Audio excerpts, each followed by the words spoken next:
Texas is known for many things, most notably being the football capital of the world.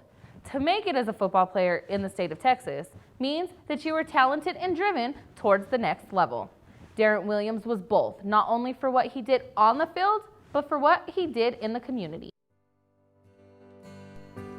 In the heart of gangland Fort Worth, Texas, lies a pivotal battleground called Carter Park. It was for this war zone where a young kid named Darrent Williams emerged and became a star for the Denver Broncos. The people who know him best would call him D-Will.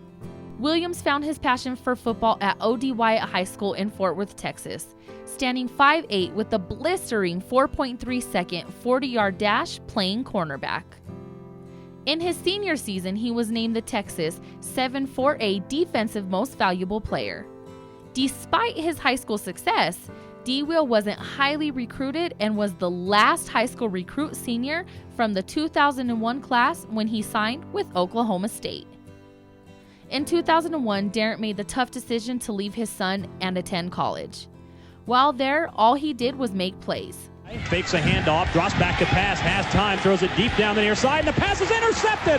Intercepted by Darrent Williams, up the near sideline to the 50, back toward the middle to the 40. He's trying to go across the field. He turns the corner to the 40, to the 35, to the 30, 25, 20, 15, 10, 5, pistols firing! Touchdown, Darrent Williams! With the 56th overall pick in the 2005 NFL Draft, the Denver Broncos selected Oklahoma State cornerback Darrent Williams.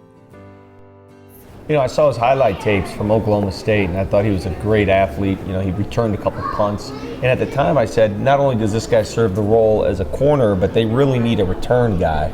So I thought that would be more of his primary role.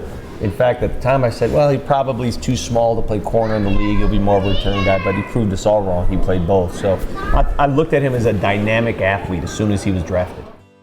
When he first came in the locker room, like any veteran, I mean, you look these guys up and down, and you hope that they would be able to help the team, but we were not all sure. I definitely wasn't sure, but I knew when he walked in, he had a certain type of swagger that was different from Carl Payman and Dominic Foxworth, but eventually we would see where that swagger would actually lead Darrent Williams. You're too short to play corner in the NFL. You're not big enough to play in this league. And I'm sure he had a chip on his shoulder because of that. So when you look at a Darrent Williams and you see what he had to overcome physically to play in the league, you root for him. He's easy to root for. Williams was taken in the second round, and without having a first-round pick that year, he was the Broncos' first selection in the 2005 draft. 8 cornerbacks were taken before Williams, but the Denver Broncos knew they got their guy. After just 2 years in the NFL, Darrent Williams was on a path to becoming a solid cornerback alongside Champ Bailey and on track to stardom. But little did anyone know his life and career would abruptly come to an end. 2007, that was a happy moment but sad moment at the same time. And I was injured, I had knee surgery. I could only watch from the skybox as, you know, we didn't make the playoffs. The Broncos, of course, lost a game. Had they won, they'd have been in the postseason. So there's a lot of misery in the air, and we had hosted the show the night before, and it was all gloom and doom about the team. Then I got a call at about 6:30 in the morning, and I was working with Reggie Rivers at the time. He was working with us at Channel 4, and it was my news director who said, hey, here's what happened. Reggie Rivers is at the hospital doing a live report. We need you to come in as soon as possible.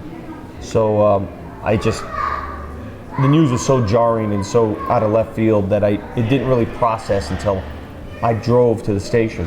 And as you drive to Channel 4, you go down Spear Boulevard and you're driving southeast on Spear, and you turn on 11th. You turn right next to where it happened. I mean, it's right there. That's where I drive by every single time. And not a day goes by where I don't drive by that spot on 11th and Spear that I remember what happened to Darrent Williams. Our special teams coach, Thomas McGahee, called me. It's about 5:45 in the morning, and it's on the eve of when I'm supposed to get married. And I remember the words that he said. He was like, Nick, we lost him. And I said, well, we lost who? Who are you talking about? When he said Darrent, I'm just like, well, what do you mean we lost him? Where'd he go? I mean, we can find him, you know, let's call around. He was like, no, you don't understand. We lost him. And it still didn't register at that time. It's early in the morning. I'm trying to think, well, what does he mean we lost him? And he was just like, he's gone. I'm like gone, Dad? And he was like, yeah. And I'm thinking like, what happened? And he said, turn on the news. So, I'm watching the images I just told you about.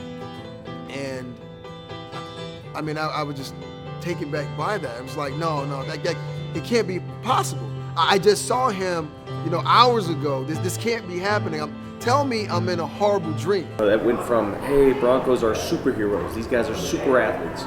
They're human beings. And we saw firsthand that they are human beings, and they can die right in front of you. They can die tragically. I got married that day, and there were a lot of individuals on our team that was scheduled to come. And I understood that if they didn't come. And I received a phone call from another one of my teammates, a young guy, Hamza Abdullah. And Hamza said, Nick, I don't know if you guys are still going to go ahead with the wedding, but we need this. We need this to kind of get back to normal, if you will. And I wasn't thinking about getting back to normal. We just lost Darrent, and I watched him play, maybe 24 hours earlier, and now I'm getting married and I have to try to go through with this. But then I realized Hamza was right. Something that grave didn't happen. Something that sudden, that jarring. All of a sudden that cast a spell of, wow, everybody was grieving for quite some time. We wanted to talk about Darrent's passing, but we chose that time to just kind of stay in a moment with what was happening with my marriage. But we would talk about little stories about Darrent and how much he meant to us. During his time with the Broncos, Williams was heavily involved with the local Boys and Girls Club off the field. To honor his memory and commitment, the Denver Broncos and the Boys and Girls Club of the metro area partnered together to create the Darrent Williams Teen Center. The Darrent Williams Teen Center is all about opportunity. First opportunity was our teens created a video while he was still playing ball for the Broncos, asking for their own space and room. We were overcrowded, the teens didn't have their own space. Being able to have teen conversations, quality teen programs in their own space is huge. They're getting a chance to travel out of the neighborhood, they're winning scholarships, and they're really becoming exceptional adults. Construction started a week after Williams' death. A 7-foot bronze statue of D. Will stands outside of the center, establishing his legacy forever. At 24, Williams was the exception to the rule and set the standard for the respect he carried towards the media. His attitude and answers allowed journalists to approach him freely. If things are going good or if things are going bad, they're civil, they're honest, and they're open. Those are the kind of guys and kind of athletes you always want to interview, no matter what. If you're coming off a bad game, tell us why you had a bad game. If you're coming off a great game, we want to hear that as well. And I think that sort of embodies what Darrent Williams is all about. He was always carefree and cooperative.